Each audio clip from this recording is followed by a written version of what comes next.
আমি তোমার সাথে কথা বলবো না, তুমি এখান থেকে পালাও, না হলে কিন্তু আমি তোমাকে এখান থেকে ফেলে দেবো।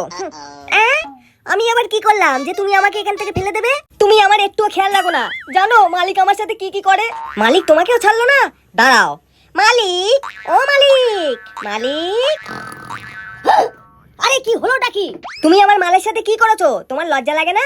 বাজে কথা বলছিস তো কানের গোড়ায় এক চড় মারবো, একদম সুইচ অফ হয়ে যাবি। দুর্বলকে তুমি চেপে রাখছো মালিক। মালিক আমাকে জোর জবরদস্তি অ্যাপেলের সঙ্গে লাগিয়ে দেয়, আমার মন থাকে না তাও অ্যাপেলের সঙ্গে লাগিয়ে দেয়। শালা অ্যাপেলের বাচ্চাকে আজকে আমি ছাড়বো না, ওকে আজকে হ্যাং করিয়ে তারপর আমি ছাড়বো। এ বাবু, অকাতের মধ্যে থেকে কথা বলো। আরে একটাই তো চার্জার ছিল, তাই জন্য তো দিয়েছি। তো তাতে আমি কি করব? তুমি আমার মালকে কি পামোসা পেয়েছো নাকি যে যে কেউ এসে পামুচে দিয়ে চলে যাবে? তোমার অকাত নেই আইফোনের চার্জার কেনার? আরে চার্জার কেনার টাকাই তো নেই, এই তো সবে শালা আইফোনটার কিস্তি শোধ করলাম। ওসব আমি জানি নে, এরপরে যদি তুমি আমার মালের সাথে অ্যাপেলকে চার্জ দিয়েছো তাহলে কিন্তু খুব খারাপ হয়ে যাবে মালিক, এই বলে দিলাম।